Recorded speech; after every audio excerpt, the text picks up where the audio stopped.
अस्सलाम वालेकुम my curious followers. उम्मीद करता हूँ कि आप सब ठीक होंगे। जैसे कि आप जानते हैं, हमने पाइथन के ऊपर लेक्चर की सीरीज स्टार्ट की हुई है और आज हम डिस्कस करने जा रहे हैं इसका पार्ट 6, जिसमें हम देखेंगे वेरिएबल्स क्या होते हैं, यानी कि वेरी बेसिक जो चीजें हैं पाइथन की, उसको हम डिस्कस करेंगे। एक वेरिएबल को लिखने के लिए कितनी किस्म की स्ट्रिंग्स होती हैं और फिर उसमें इंटीजर्स का क्या यूज होता है। तो जो बहुत बेसिक चीजें हैं उनसे हम आपको बताएंगे कि वेरिएबल्स को लिखने के तरीके क्या हैं। आइए देखते हैं कि वेरिएबल में इसके अलावा और क्या कुछ आता है।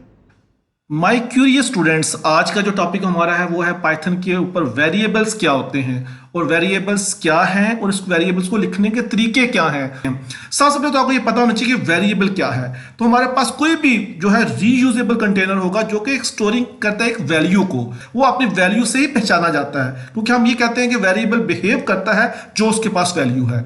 इस तरीके से हम यहाँ पे लिखते हैं एक वेरिएबल, जैसे हमारे पास है एज, ठीक है, और एज के सामने हम लिखते हैं इक्वल टू, हम इसको फॉर एग्जांपल कहते हैं 30। तो हमारे पास जो है एज एक वेरिएबल है, इसकी एक वैल्यू इसको हम कहते हैं 30। अब इस वैल्यू को लिखने के बहुत से तरीके, एक सिंपल मेथड वही है जो हम पहले आपके सामने शेयर करते हैं। सिंपल लिखें प्रिंट, जो सिंपल सी कमांड होती है, और ब्रैकेट्स में आके यहाँ पे लिख दें एज, ठीक है। अब देखिए यहाँ प्रिंट में जब एज हम लिख दिया, इसका मतलब है कि हमारे पास जो हमारी जो एज है वो 30 को रिप्रेजेंट कर रहा है। हमारे पास आंसर जो है नीचे आना चाहिए 30 का, जैसे हम पहले करते रहते हैं। जस्ट आप इसको यहाँ से रन करें तो ये देखिए आपके पास जो है वो 30 आ जाएगा, क्योंकि हमने एज लिखी हुई है यहाँ पे हमारे 30 की इक्वल है, तो हमारे पास इस तरीके से आ जाएगी।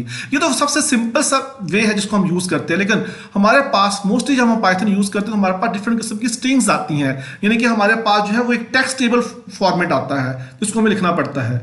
उस टेक्स्ट टेबल फॉर्मेट को लिखने के बहुत से मेथड हैं। आज आपसे हम जो है सिर्फ 3 बहुत सिंपल से मेथड जो है वो तरीके लिखेंगे, जिसके यूज करके आप अपने नेक्स्ट जो स्क्रिप्टिंग या अपने स्ट्रिंग को लिख सकते हैं। कैसे लिखना है, सिंपल हम वापस आते हैं। पहला हम लिखते हैं ये प्रिंट, सिंपल बहुत बेसिक रहते हुए हम लिखेंगे प्रिंट। प्रिंट के बाद उसी तरीके से हम ब्रैकेट्स, और उसी तरीके से हमारे पास आ जाएंगे जो है वो कॉमास, और इसके अंदर लिख देंगे। अब हम उसको टेक्स्ट लिखते हैं यू आर, यानी कि हम किसी की एज उसके बारे में बात कर रहे हैं। यू आर एज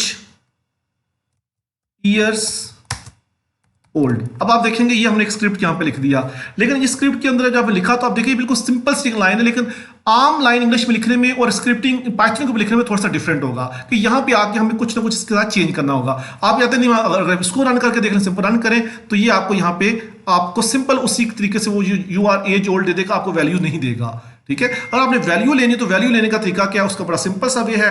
हमें यहाँ इसके पास आके यहाँ पे एज के बाद जो है यहाँ पे दोबारा हम कॉमास ऐड करेंगे। कॉमा के बाद यहाँ पे लिखेंगे str, जो कि हमारे पास स्ट्रिंग का एक जो ऑप्शन आता है, ठीक है। इसके बाद हम लिखेंगे ब्रैकेट, ब्रैकेट में हम लिख देंगे अपनी एज, और एज के बाद ब्रैकेट को क्लोज कर देंगे इस तरीके से।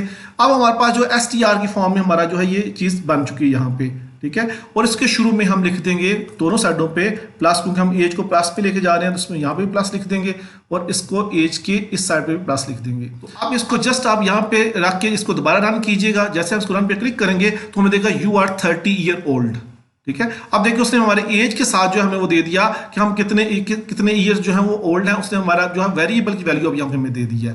तो ये स्पेसिंग वगैरह जो है आप इसको दोबारा सेट कर सकते हैं। आप इन्हीं जो है वो कॉमर्स के बाद इसको स्पेस लिखें, स्पेसिंग बड़ी इंपॉर्टेंट होती है इसमें। दोबारा रन करें तो आप देखिए ये सिंपल हमारे पास जो यू आर 30 ईयर ओल्ड की फॉर्म में आ जाएगा। हम अब नेक्स्ट पे जाते हैं जो इससे थोड़ा सा सिंपल है। सिंपल लिखें प्रिंट, प्रिंट के दोबारा वही हमारे पास तरीके से जो है वो ब्रैकेट्स, और फिर हमारे पास कॉमर्स, ठीक है, और उसके बीच में हम लिख देंगे यू आर, और यू आर के बाद हम यहाँ पे लिख देंगे इसको कॉमा। अब हम नेक्स्ट स्क्रिप्ट को देने जा रहे हैं, फिर हम लिख देंगे यहाँ पे एज अगेन कॉमा। अब हम कॉमा यानी कॉमा डाल के str के हम यहाँ पे इसको नहीं रेस्टिंग कॉमा ऐड करने के बाद जो है हम इसको उनसे जो है वो सेपरेट कर रहे हैं ईयर्स ओल्ड से। अब यहाँ लिख देंगे ईयर्स ओल्ड, ठीक है। अब ये नेक्स्ट हमारे पास जो इसका जो है वो हमारे पास स्ट्रिंग जो है वो रेडी है। इसको रन करके देखते हैं, यानी कि 2 कॉमा से हमने अपनी एज को, अपने वेरिएबल को जो है वो डिफ्रेंशिएट किया है। इसको रन कीजिए यहाँ पे। जैसे हम रन करेंगे देखिए सेकंड कमांड में इसने यू आर 30 ईयर ओल्ड का हमें ऑप्शन दिया, यानी कि हम इसको भी रन करके अपने वेरिएबल्स की जो वैल्यू ले सकते हैं, और सेकंड वाली कमांड को भी। ओके जी, थर्ड पे हम यहाँ पे दोबारा प्रिंट करते हैं। ये सबसे ज्यादा जो हमारे पास स्ट्रिंग यूज होता है वो ये वाला ही है।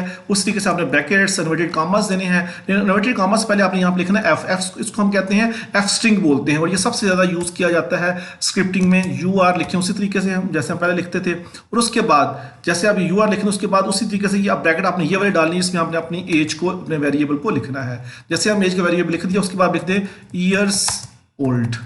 जैसे हम ये लिखेंगे उसके बाद हम रन कर देंगे इसको।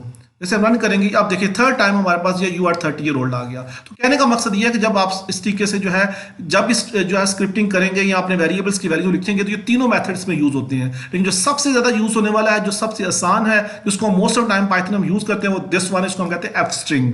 मैं उम्मीद करता हूं कि आपने वेरिएबल्स के बारे में आज का लेक्चर सुना होगा और स्पेशली जो है इसमें जो स्ट्रिंग को यूज करने का तरीका है वो आपने देखा होगा और जो सबसे बेस्ट स्ट्रिंग है उसको भी सीखा होगा। अब आसानी से आपने कोई भी स्ट्रिंग या कोई भी कमांड आपने जब लिखनी होगी तो आप जो थर्ड वन हमारे पास स्ट्रिंग है उसको यूज कीजिएगा और पाइथन को इजीली आप सीख सकते हैं। Good luck with your study with Python.